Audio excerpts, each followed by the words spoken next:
The morning it happened, the house smelled like coffee and pancakes, and the rain already tapping at the windows. The kids sat at the table with their hair sticking up in every direction, syrup on their wrists, our dog Huck waiting under their feet in case a strawberry leapt to freedom. I was still in the old sweater I stole from Ethan in college, but by then it was mine, the elbows shiny with wear, a tiny hole at the cuff I kept telling myself I'd mend. He came in with that look on his face. If you've ever loved someone long enough, you can read their weather. The air around him was heavy and electrical. A storm not quite landed. He set his phone face down. He picked up the mug I'd poured him and didn't say thanks. The kids told him about the new school garden, and he made the right shapes with his face.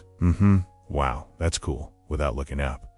Somewhere inside me, a string I'd been pretending wasn't fraying gave its final little sigh. I used to joke that our whole relationship started with a broken laundromat dryer and a handful of quarters. It did, actually. I met him on a Sunday in Boston when winter had chewed the color out of everything, and his dryer ate my last coins. He popped up, all lanky and bright-eyed, and fed the machine like it was nothing. He had a grin that made you believe you'd be on the same team forever. He had dreams he talked about like they were real, like he could reach up and pull them down. I had a job in accounting then and a notebook stuffed with cash envelopes and recipes I wanted to try when I wasn't too tired to stand. He carried my basket up the slushy stairs and told me his favorite pie was cherry. I told him the trick to flaky crust is not overworking the dough. He teased me about overworking everything else.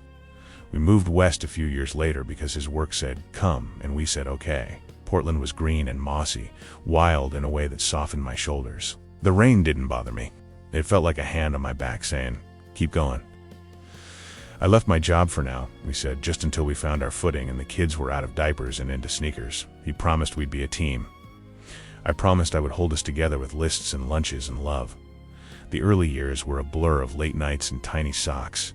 When our son was colicky, I bounced him until my arms went numb and sang every lullaby I could remember, even the ones my mother made up. When our daughter got a fever and the thermometer blinked nonsense, I rocked her in a steamy bathroom and whispered stories about brave girls who conquered dragons with nothing but their kindness and a stubborn streak. Back then, money was tight in the way that makes you inventive. I sold my old guitar, the one with the dent along the body from the time my brother knocked it off a chair, to make an extra rent payment when Ethan's company delayed his bonus. I learned which grocery store marked down bread in the late afternoon. I learned to stretch a roast like a magician. We made it feel like an adventure, spreading a blanket on the floor for indoor picnics, using an old coffee table as a train set stage. Finding a thrifted dresser, I painted the softest blue after the kids went to bed. Then his luck changed. He got promoted. The emails that used to land at midnight turned into meetings in tall buildings with good views. He ironed his shirts and stood a little straighter. He bought shoes that clicked on the floor like punctuation. That kind of success can be a gift or a mirror. Sometimes it does both.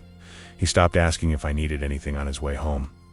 He started sending me articles about how much a stay-at-home parent should be budgeting, like I hadn't been stretching a dollar until it was thin enough to see light through it.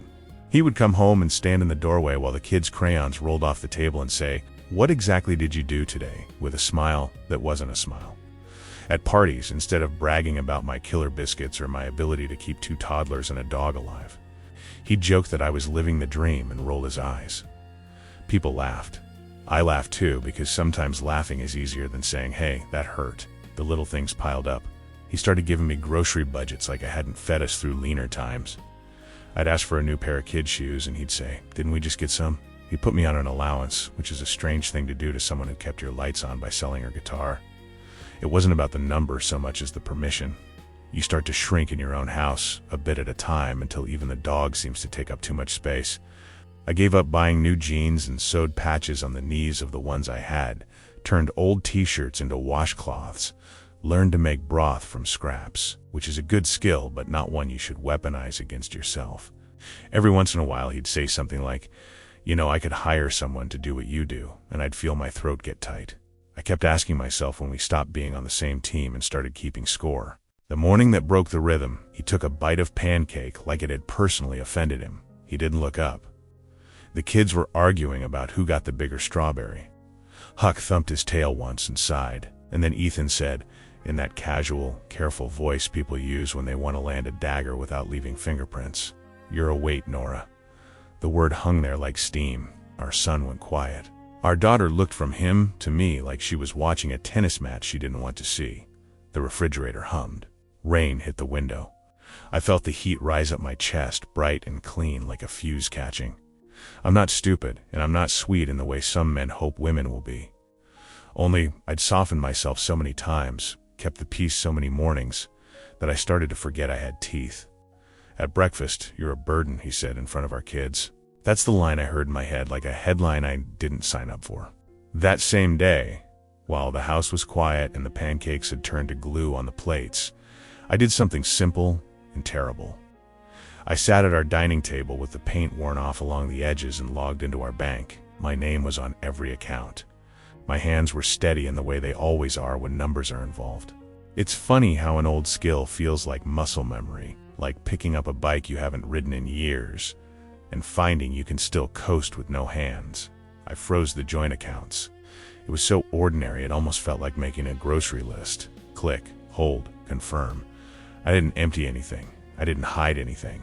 I just put a pause on the place where he thought he had me hooked. Then I opened an account in my own name and put enough in there to cover the mortgage and a week of living, because I wasn't trying to burn the house down. I was trying to stop crawling over broken glass.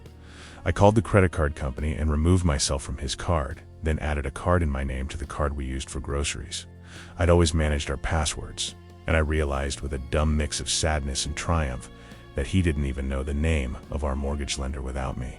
I put a freeze on our credit, which is like putting a lock on a door you didn't realize was open. I was careful. I took screenshots.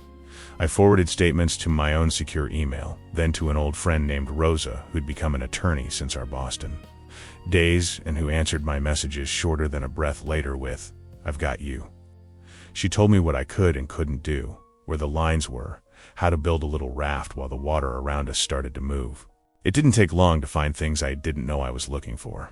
Our kid's college account, the one we'd sworn was sacred, had regular withdrawals marked vaguely as transfers. I traced them and found payments to a place called Riverside Lofts I'd never heard of, and to a membership for an exclusive gym across town. I found a purchase for a sleek, expensive bike that had never seen our garage. I found dinners at restaurants I'd only walked past, looking in at the candles and the clot of laughter. I found a gift receipt for a necklace that hadn't landed in my jewelry dish. The amounts weren't what gutted me. It was the pattern. It was the story it told. I'm not naive. I didn't go hunting for pictures or messages. I wasn't ready to know if he'd crossed a line in a way that had other names. But I did keep going, not because I wanted to catch him, but because I needed to stop catching myself. When he called me later that day, it was barely past lunch and his voice already had edge. I was at the kitchen counter, slicing an apple for our daughter who hates the peel but loves the crunch. "Did something happen with the bank?" he asked, like he was asking if we'd run out of milk. "Yes," I said. I paused the joint accounts. I moved what we need to cover the house and the kids into a separate account, and I put a credit lock on our files. Silence. Then, "You what?" "You heard me," I said, feeling my heart beat in my teeth. "I'm not a burden, I'm a partner. And I'm not playing this thing where you humiliate me and hold the purse strings." Another silence. The kind that isn't empty. The kind you could throw a rock into and never hear the splash. "You can't just do that." "I can't," I said. "And before you go scorched earth, I want you to know I found withdrawals from the kids' college fund. I found an apartment I've never seen. I found a gym you don't need because the one down the street has a perfectly good bench press.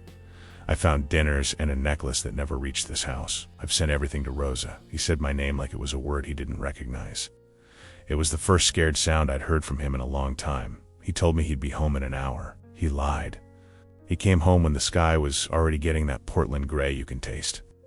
He stood in the doorway like he had that morning, only this time his eyes were moving like he was trying to find the exit. The kids were on the couch under a blanket, watching a cartoon with their bodies pressed together in a way that made me ache with love. Huck sat between them like a furry peace treaty. "Let's talk in the kitchen," I said, and he followed me like a schoolboy to the principal's office. I had a folder on the table. I didn't slam it down. It wasn't about dramatic effect, it was about weight. I laid it there and slid it to him. "Before you say anything, you're going to listen.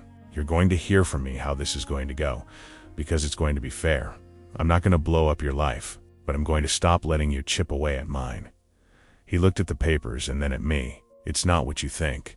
It's exactly what I think," I said, so softly I surprised myself.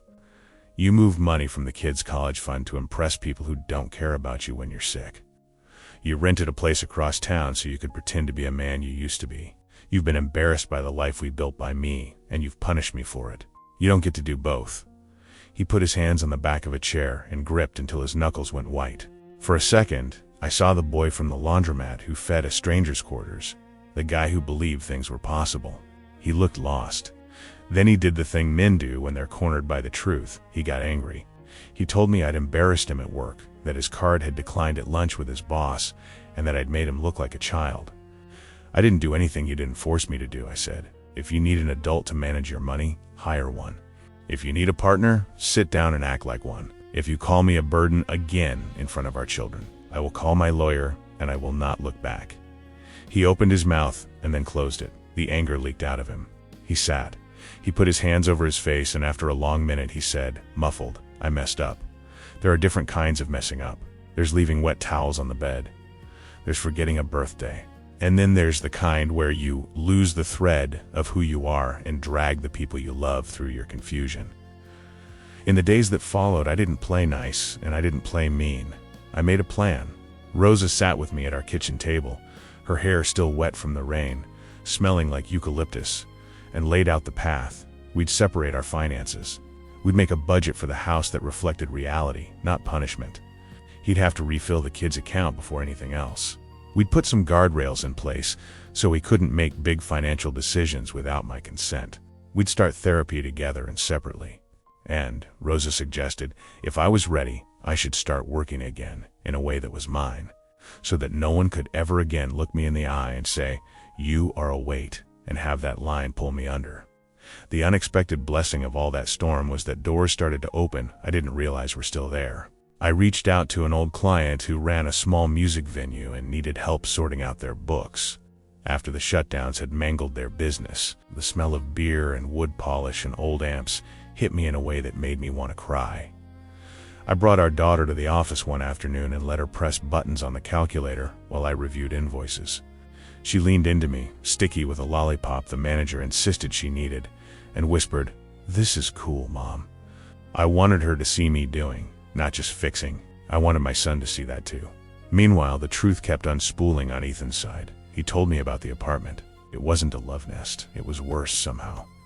It was a place he went to be away from who he'd become at home. He said he'd sit there on a couch he hadn't even unwrapped properly, staring at the river like the water had an answer.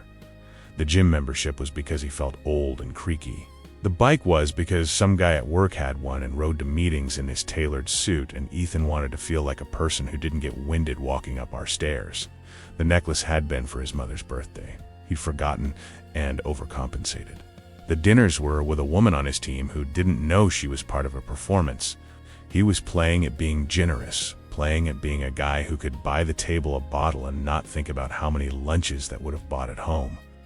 He kept saying, "I don't know why I did it," which is always partly true and partly a dodge. You want villains to be simple. You want them to be cold and clear. But the person who hurt me was the person I love and the father of my children. I needed accountability. I also needed my family to survive. I gave him a chance to show me who he could be, right there in the mess. I told him he had to tell the truth where it mattered. He had to sit down with the kids and say, he was wrong. He had to look them in the face and say that Mommy is not a burden. She is the reason the lights are on and your socks match, and you have someone to whisper to when you're afraid. He had to refill the account he broke. He had to talk to someone who wasn't me about why he could stand in our kitchen and say something that ugly. He said yes. Maybe he said yes because he was scared. Maybe he said yes because the idea of losing his home made the ground slope under him. Maybe he said yes because he'd been waiting for me to stop saying it's fine and start saying, this is the line. It doesn't matter. What matters is what he did next. He called his mother and told her that he wouldn't be buying her anything for a while because he'd been irresponsible. She cried and told him he was a good boy, and he told her, lovingly, to stop. He called his boss and told her he needed to change his hours because we were rearranging childcare and counseling. She told him, good. That's a sign you care more about your life than your job. And if his team couldn't handle it, they'd make changes. He closed the apartment. He sold the bike to a neighbor who'd always wanted one and waved goodbye like he was letting go of a costume. He went to therapy, and when he came home after those first few sessions, he was quieter. Raw, in a way that looked like a person taking a layer of skin off. He apologized again. Not the spray of sorry you get from a guy who wants to move past the moment, but small, real sorries that landed and stayed. But I wasn't done. Because part of karma, if you ask me, is letting the truth hit daylight. It isn't about revenge so much as exposure. Shine a light and watch the mold try to run. I invited his best friend and his business partner, Caleb, over for dinner. Caleb was the kind of guy who loved the sound of his own laugh and had this habit of clapping you on the shoulder like you were a horse he'd tamed. He'd been whispering in Ethan's ear for months about image, how a real man takes control, how kids don't need organic shoes, how women respect a provider who draws boundaries. I had heard enough of his speeches over beers in my own living room to know his fingerprints were on some of the scripts Ethan had been reading from. I made roast chicken and smashed potatoes and green beans slick with garlic, because it's hard to be mean with your mouth full. When they were on their second helpings, I brought up the kids' college fund in a voice sweet enough to make them both look up. We found some interesting transfers, I said. To Riverside lofts, to a gym, to dinners. You remember a dinner, right, Caleb? The one where you told Ethan a man shouldn't have to ask permission to buy a suit because he represents his family? Caleb grinned like it was a compliment. Just trying to help my boy look sharp. Here's the thing, I said, and I brought out the folder. Looking sharp doesn't mean blurring the lines between swagger and theft, or putting the money back, before anything else. And if you encourage my husband again to undermine our household to look good in front of people who clap for him at steak restaurants, I will send these statements to your wife, your mother, and that investor you were so excited about. I'm not threatening, I'm setting a boundary, which is something you seem to admire in men. Caleb's smile had edges. He started to say something, then he looked at Ethan. Ethan didn't meet his eyes. She means it, he said. Caleb put his fork down. He tried to change the subject. I didn't let him. I asked him, as kindly as I could, to leave our marriage alone. I told him that if being a man requires him to shrink the woman you love, then he's playing a small game. He made a joke. No one laughed. He left with a takeout container and a shallow goodbye that made the air feel cleaner when the door closed. Maybe that was petty. Maybe it was righteous. It felt necessary. We kept going. We sat in a therapist's office with a couch that had seen more tears than a hospital waiting room. Ethan told the truth. I told my truth too, and not just the parts that made me a saint. I told him how I'd made myself small to keep things peaceful, how I'd avoided hard conversations because I didn't want to be the woman who nagged. I told him how angry I was about the joke at parties, about the allowance, about the time he said I lived on Pinterest and expected applause. He didn't debate me, he didn't explain me away. He listened. When he said I'm sorry, I believed him. The apology that mattered most didn't happen in an office, though. It happened on our living room floor the following weekend, when the kids were building a fort out of blankets and chairs, and Huck had stolen a pillow and was wagging like he'd invented comedy. Ethan sat cross-legged, the awkwardness of the posture making him look less like a boss and more like someone who once learned to sit crisscross applesauce in kindergarten. Hey, he said, getting their attention. I need to tell you something. I said something mean to Mom, and I said it in front of you. It was wrong. I was wrong. Mom is the reason we have a home and warm dinners and clean socks and someone to run to when you have a bad dream. I was unkind, and I hurt her. I'm sorry, Mom. He turned to me and let the kids watch the way he used my name. Nora, I'm sorry. Our daughter crawled into my lap and squeezed my hand like she was confirming what she already knew. Our son nodded like he'd been waiting for this. Thanks, I said. I accept your apology, and there are going to be some changes so we can all treat each other better. I looked at our kids. That means you too. We tell the truth. We ask for what we need. We don't make jokes that hurt people just because other people laugh. In the months after the freeze, we thawed in careful ways. We set up weekly money dates at the kitchen table. Sometimes we argued. Sometimes we were bored. Sometimes we high-fived because small victory tastes like great cake. Ethan refilled the kids' account before he bought himself a new coat. He closed the gym membership and joined me on morning walks with Huck, which made him smell like trees, and I didn't hate that. I took the part-time job at the venue and then a freelance gig doing books for a baker downtown who paid me in cash and croissants that flaked everywhere. I bought a used guitar from a guy named Dave who told me stories about touring in the 90s and who knocked a little off the price when he found out I'd sold mine for rent back when. I play it at night sometimes, not because I have a show, but because it reminds me that the sound inside me doesn't belong to anyone else. As for revenge, here's the truth. Freezing the accounts wasn't about getting even.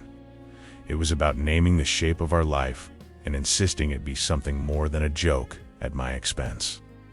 Karma is just the universe's way of reminding you that truth has a way of surfacing. In our case, the truth looked like a declined card in a fancy restaurant and a man who had to learn humility in front of his wife and children. It looked like a woman remembering she knows how to move money and people, how to build a home and a plan. If you need a scene, you want the climax, the moment where everything crashes and then lands. Here it is. We were at a school fundraiser in the gym, the kind where the lights are too bright and the sound system squeals and someone's uncle wears a tuxedo t-shirt. Ethan had volunteered to handle the donations. He was good at getting people to open their wallets in their faces. He held the mic like he was on stage, charming and quick, and for a minute, I saw the guy who made the laundromat feel like a meet cute. Then the scanner started hiccuping. Cards declined, not just his. The network was overloaded. People shuffled. The principal looked anxious. I watched him switch gears and do the thing he hadn't been able to do at that lunch with his boss. Admit a problem and ask for help. Looks like the machines are tired, he said, smiling. If you want to give, see Nora at the table by the door. She's better with this stuff than I am. Heads turned.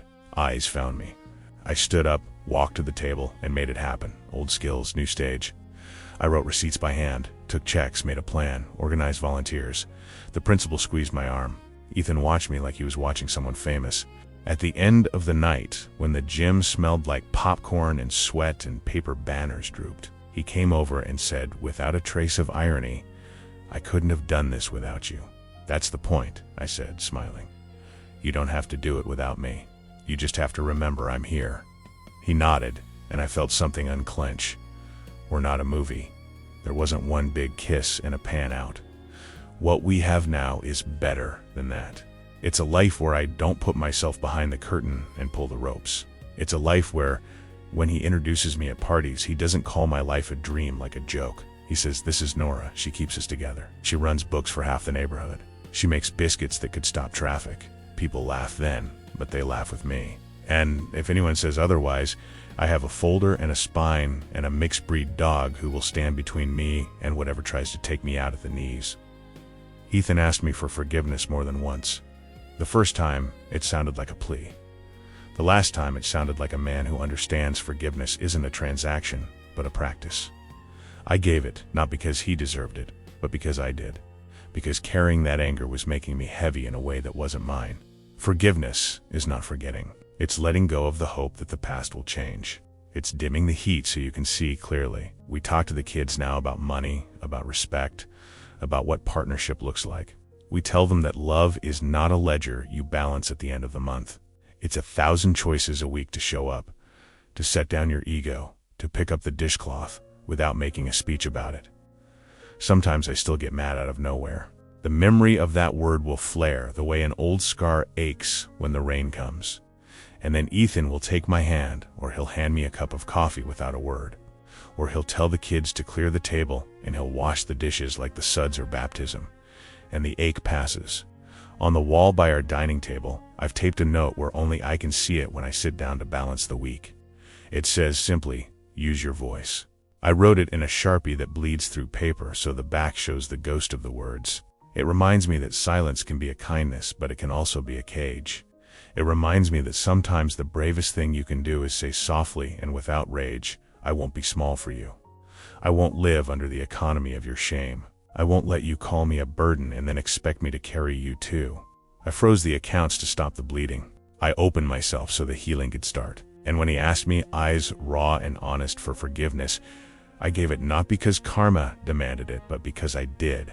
Because I want a home where our kids learn how to apologize without theatrics, how to love without keeping score, how to be soft without being weak. If you were at our house on a weekend morning now, you'd see something ordinary that feels like grace. The kids perched on stools, swinging their feet, arguing lightly over who gets the corner pancake. Huck thumping his tail like a drum line, the rain tapping and then easing off, the clouds passing like a parade. Ethan flipping pancakes with a competence he did not have a year ago, smiling at me like a man who knows better. Me, at the table, A chipped mug cupped in both hands, my phone face down, not because I'm hiding, but because the person in front of me is the one I decided to love on purpose. And when he sets a plate in front of me, he says quiet enough for only me, "You're my partner." It lands softer than any apology. It lands like a promise kept. Subscribe to the channel and share your thoughts about the story in the comments. See you in the next one.